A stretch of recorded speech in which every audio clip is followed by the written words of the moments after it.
Hello everyone, welcome to our comm701 project showcase. We are Jing and Yang. This is the graduate project 2, which is the last project before we graduate. Hi, I'm Yang Wu. I'm from China. My major is digital media in the master program at Valparaiso University.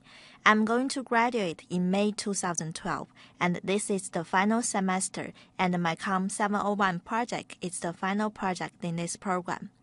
My undergraduate degree is in engineering, so I have skills on how to use AutoCAD software and to make a 2D graphic design for buildings.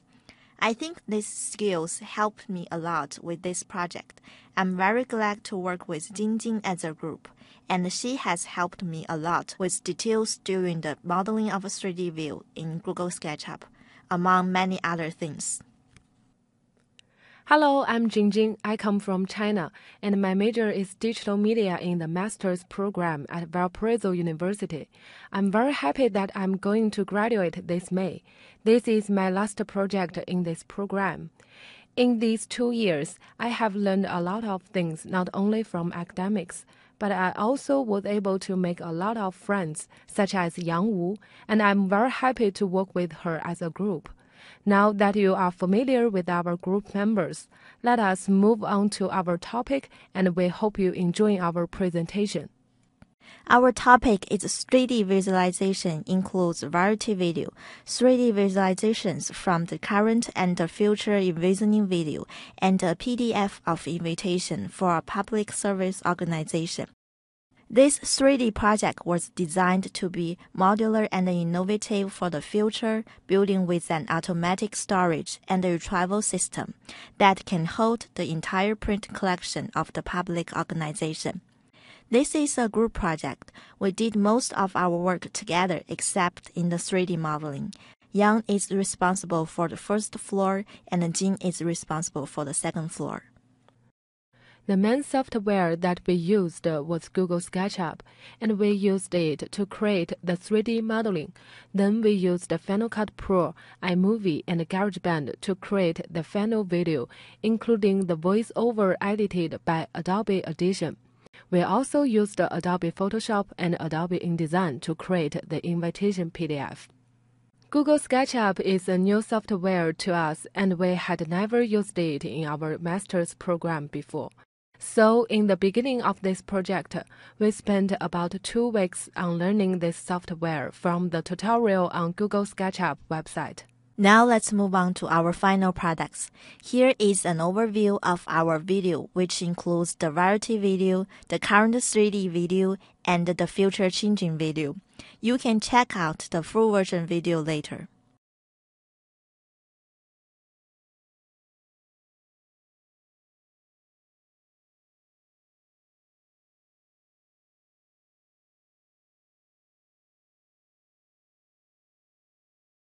In the invitation PDF, we chose Jing's PDF as the final product between the 2 different designs from us, and we will talk about the 2 different designs in the project process later. The 3D modeling in Google SketchUp was a very important part in our final video, and we will talk about the working process later. Now let's move on to our working process.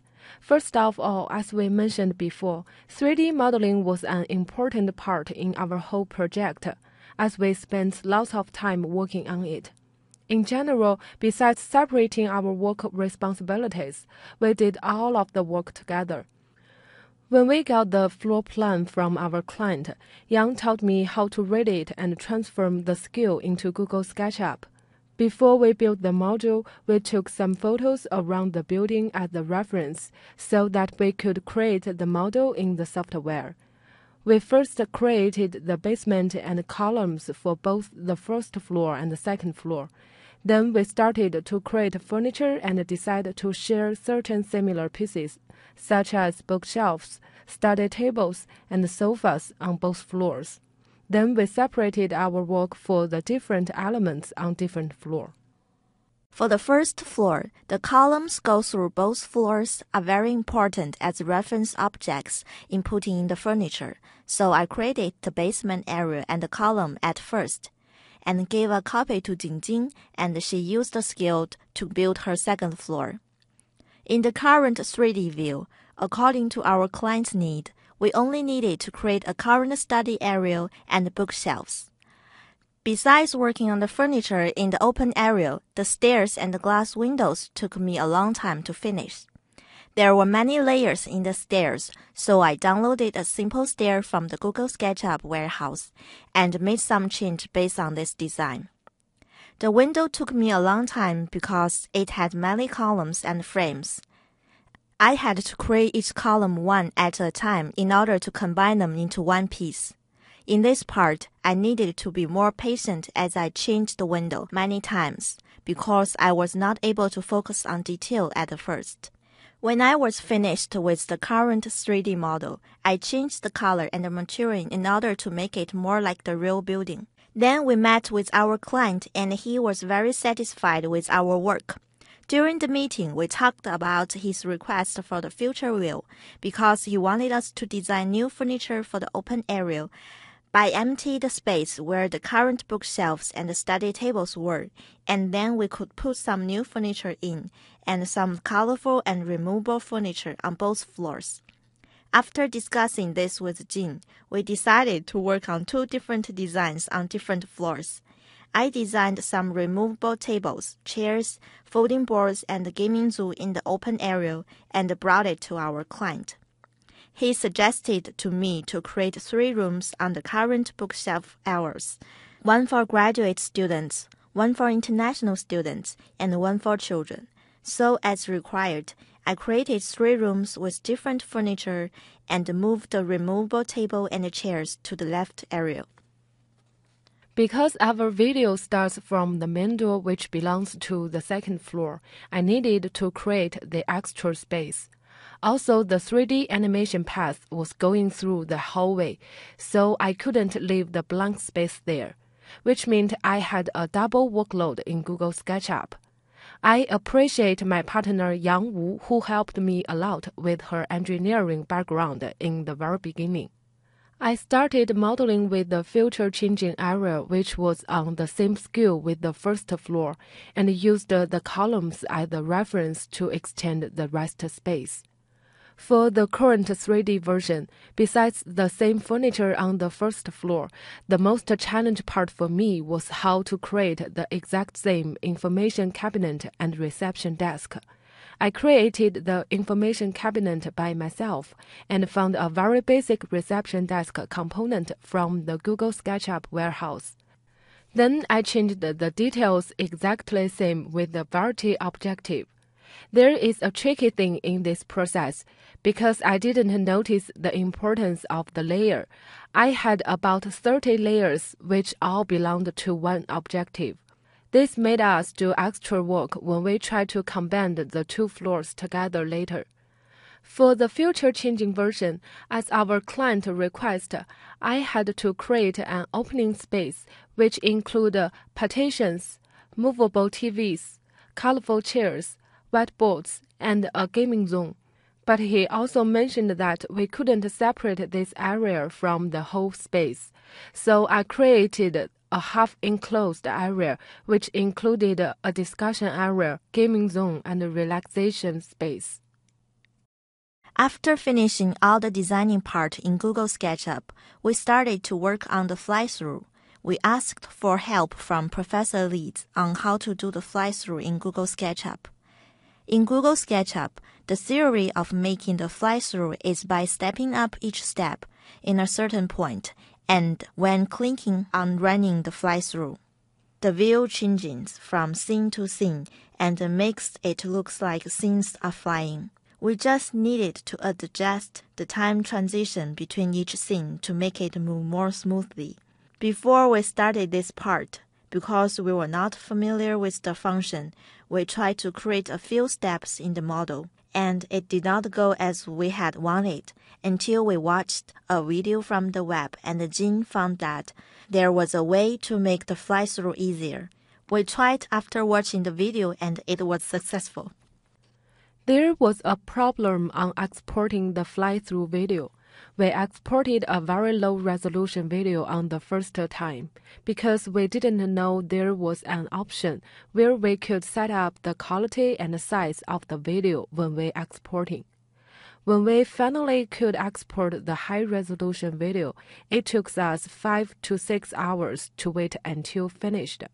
We used the computer on the first floor of the library, and we thought we could just leave our notes on the screen and that nobody could touch it, and then we went out for dinner. When we came back, we saw the computer was shutting down by itself, and all of our work was gone. We were disappointed and mad.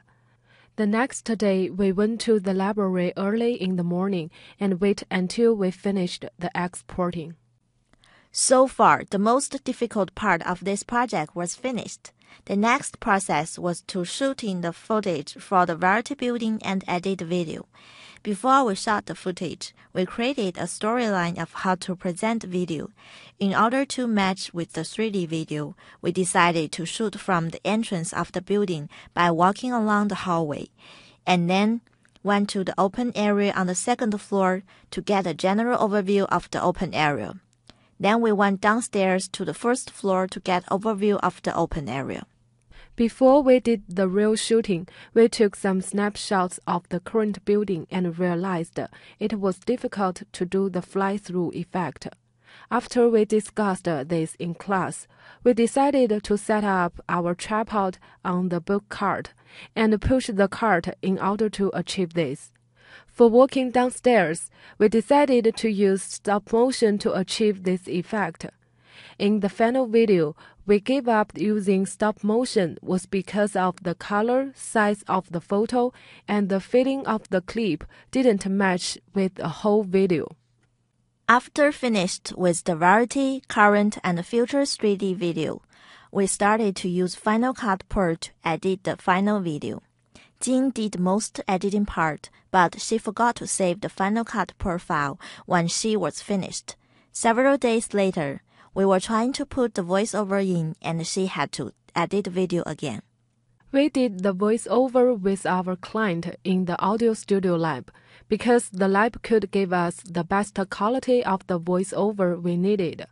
Let's show the behind-the-scene footage of our video shooting.